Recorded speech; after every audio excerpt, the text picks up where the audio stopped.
Hi, my name is Eric and I would like to talk to you about the Traktor Control S4 performance video. Before I talk about the performance, I just give you a quick overview on how to control stems on the Traktor Control S4. If you look at the S4, you might be familiar with the layout already. And you can see that I have my hot cue buttons right here, and above these hot cue buttons I have these buttons called remix slot buttons. These buttons automatically become stem control buttons as soon as you load a stem into one of your Traktor decks. When the buttons are bright orange, this means the stem is activated. So right now all my 4 stems are activated, which means the songs just sound like the song would sound as a WAV file or as an MP3. So if I play this, you can hear the track playing, and you can also take away the single elements like the drums, the bass line, the synthesizers. Now you're just left with the pads. You can bring these elements back in again as well. You can further go into the stems and alternate the sound of each single stem in there. So you could choose one stem, like the drum stem here, select it by holding Shift and pushing this button, and it starts to blink.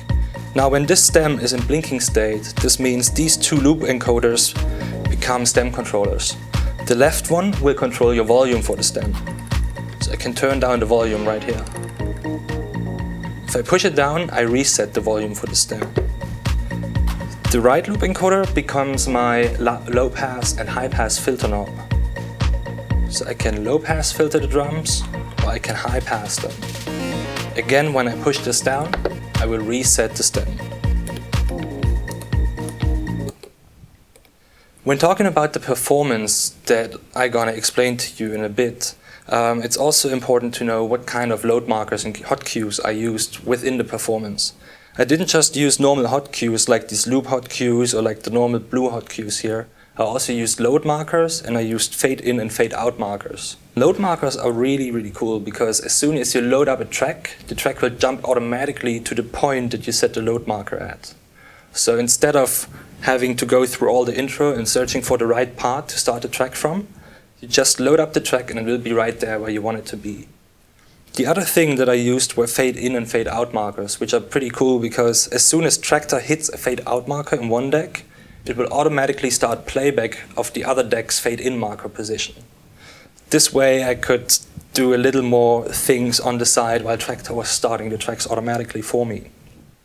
So when I started the performance for this video, I had 4 tracks already loaded up, and I started out with 2 tracks playing. I had 1 track loaded up here. The drums, they were muted, and my synthesizer and my bass stems were turned down in volume. On the other side, I had only a synthesizer sound selected, and I had the effects turned on. It's going into a delay. I was playing with the filter knob right here to create a moody intro while I was bringing in these 2 stems slowly until we go to the first break. So let's go through this really quickly. So I bring in the stem sound, filter this down, and now I get this nice dubby sound, and then I add the vocal stem.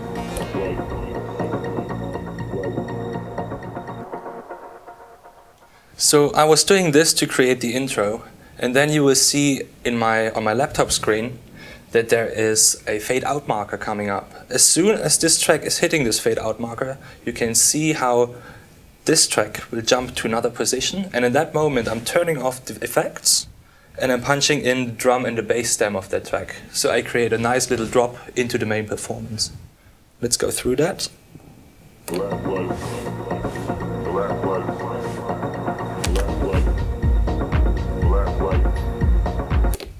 So now the 2 tracks are running and I'm in the main groove. The next thing that I did was just switching to my deck C over here. And you can see there's only 1 stem activated right now. This is a percussion stem. It's like some bongo drums that are just playing in the background. So while these 2 tracks are playing, I'm gonna switch over to the deck, hit play on there, pull it in with the fader over here, and then I add a little clap sound which is on my stem 1, which is the drum stem of the track. Let's just do this.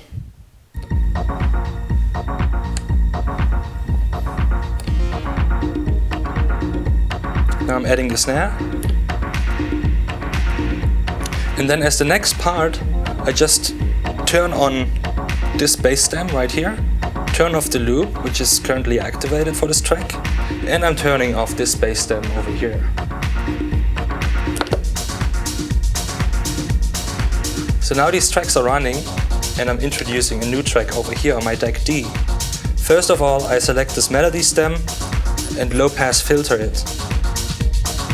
Then I'm waiting on this fade in marker and pull up this fader, and now I just add in the melody by playing with the effects on my deck A and B.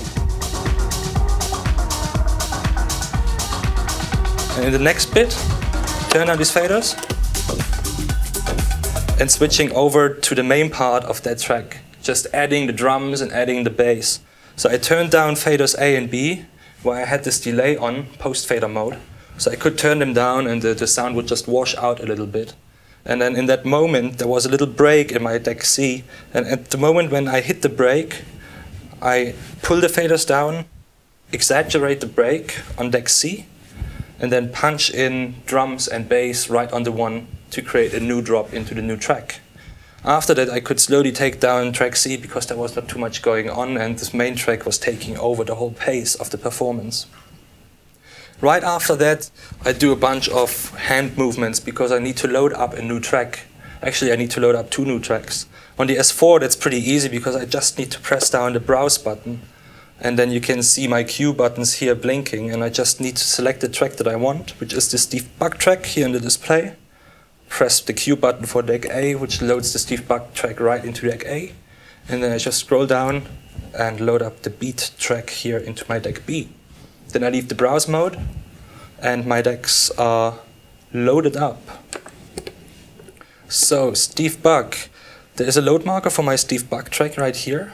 I jumped to that load marker directly, and all I need to do now is I need to turn off these stems because I only want to start with the bass line of this track, which is the next step that I'm going to do. I'm also setting up my deck A at the moment because I only want to use the vocals of that track. So I turn off these 3 stems, just leave the vocal stem on there. So this track starts here in a loop, and the Steve Buck track starts here at the load marker. In the background, deck D is still playing. So let's go to deck D and listen how that sounds.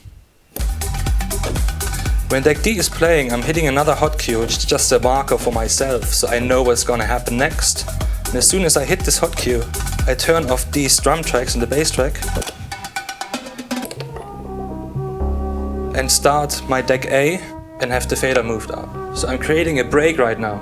I still have the melody going on, turn off the drums that are about to come in, and I'm just playing with the new bass line from the Steve Buck track, and then adding the drums and also adding the synthesizer stringy kind of sound. And then as soon as this track drops, I press play on deck A and turn off the delay, which was still turned on. The last bit of the performance was basically just this groove running. I'm gonna put in a loop right now. And then I switched back to deck D, and then I played with these hot cues. I have these oriental melodies on my hot cue 4 and my hot cue 1.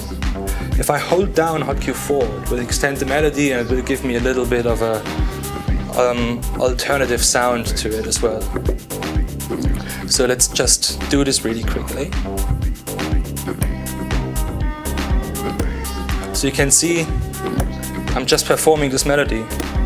And when I hold this button, turn off the drums and the bass and bring it back in. And so I could create this little break at the end. Just doing it again because I let this go a bit too early.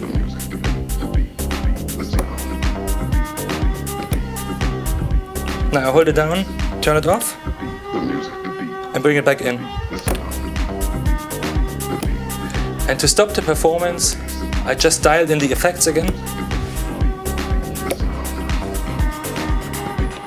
and pull the faders down. That's it. The track bleeds out into the delay, the performance is done. And this is how easy stems performance can be. So thank you for watching. I hope you could learn something, and goodbye.